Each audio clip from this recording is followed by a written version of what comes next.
ભાવનગરનો એકમાત્ર ફ્લાયઓવર વર્ષોના અંતે અડધો જ ખુલ્લો મુકાયો તો બીજો અડધો ફ્લાયઓવર ક્યારે તેની જનતા રાહ જોઈ રહ્યું છે। 4 વર્ષના અંતે અડધો ફ્લાયઓવર શરૂ થયો તો પણ લોકો ખુશ છે। વિકાસની હરણફાળવાળી ગુજરાત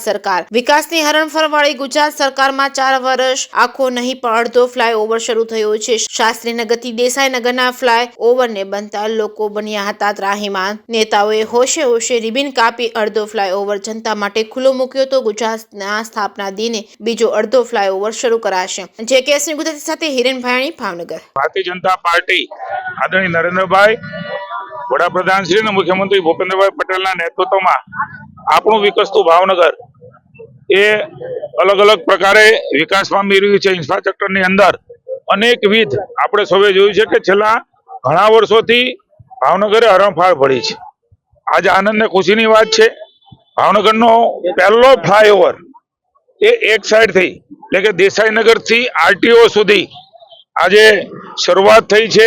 માનની મેયર શ્રી ભરતભાઈ, અમારા સાથી ધારાસભ્ય બેન શ્રી સેજલબેન, સ્ટેન્ડિંગ કમિટીના ચેરમેન ભાઈ શ્રી રાજુભાઈ, ડેપ્યુટી મેયર મોનાબેન, કિશોરભાઈ ગુરુમુખાણી, માનની નગરસેવકો, નગરસેવિકા બહેનો અને કલેક્ટર શ્રી, કમિશનર શ્રીની વિશેષ ઉપસ્થિતિમાં આજે આ એક સાઈડ ખુલ્લી મૂકી છે। મને આનંદ છે કે ભાવનગરમાં ટ્રાફિકની સમસ્યા એ ખૂબ મોટા પાયે આ એક આવતો આપણો રસ્તો છે એ હલ થાય એના માટેનો ભારતીય જનતા પાર્ટીનો, સરકારનો, કોર્પોરેશનનો આ પ્રયાસ છે ને કોર્પોરેશને સ્પેશિયલ ગ્રાન્ટ એ યોગાનુયોગ પ્રતિનિધિ તરીકે પશ્ચિમ વિસ્તારના લોકોએ મને ચૂંટીને મોકલ્યો અને મુખ્યમંત્રી શ્રી વિજયભાઈ હતા ત્યારે રાજ્ય સરકારે સીધી 115 કરોડ રૂપિયાની ગ્રાન્ટ એ ભાવનગરને ફાળવીને એમના કારણે આજે આ પુલ એ નવનિર્મિત આપણે જોઈ રહ્યા છીએ। હજી એક ભાગ એનો બાકી રહેવાનો છે, પણ અમે અધિકારીઓને સૂચના આપી છે।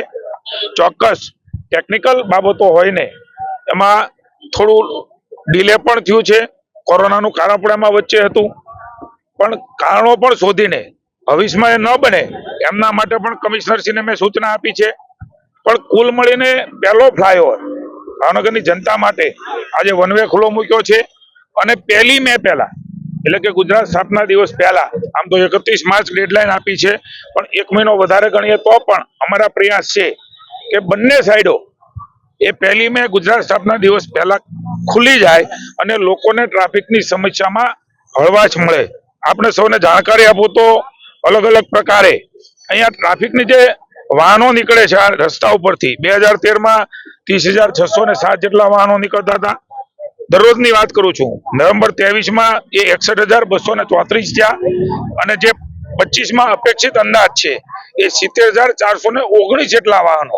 આપણે સમજીએ છીએ અહીંયા હીરાના કારીગરો, અહીંયા માર્કેટિંગ યાર્ડ, અહીંયા ઉદ્યોગનગર એ ખૂબ લોકો હજારોની સંખ્યામાં આવે છે। જિલ્લામાં આવન જવન કરતો પહેલો રોડ છે ત્યારે 6 રોડ પણ માની નીતિનભાઈ શહેરી વિકાસ મંત્રી હતા ત્યારે મારી પાસે ધારાસભ્યની જવાબદારી હતી, એમની પાસે જઈને 36 કરોડ રૂપિયા એ પહેલા બની ચૂક્યો છે। એટલે કુલ મળીને ટ્રાફિકની સમસ્યા એ હળવી થવાના પ્રયાસો છે ને જ્યારે પણ આ પુલો રાજ્યમાં ઘણી બધી જગ્યાએ બન્યા છે એ નાની મોટી ટેકનિકલ કારણોસર થોડું લેટ થયું છે, પણ એ બન્યા પછી લોકોને સુખાકારીનો અનુભવ જેમ આજે અહીંયા થઈ છે એમ આવનારા દિવસોમાં સંપૂર્ણ પુલ ખુલ્લો મુકાયા પછી એ ભાવનગરની જનતાને એ ખુલ્લો મુકાયા પછી એની અનુભૂતિ થશે। આપ સૌની વધારાની જાણકારી માટે પશ્ચિમ વિધાનસભાના સ્નેહ મિલનમાં અમે કહ્યું હતું ડિસેમ્બરમાં ખુલ્લો મૂકીશું।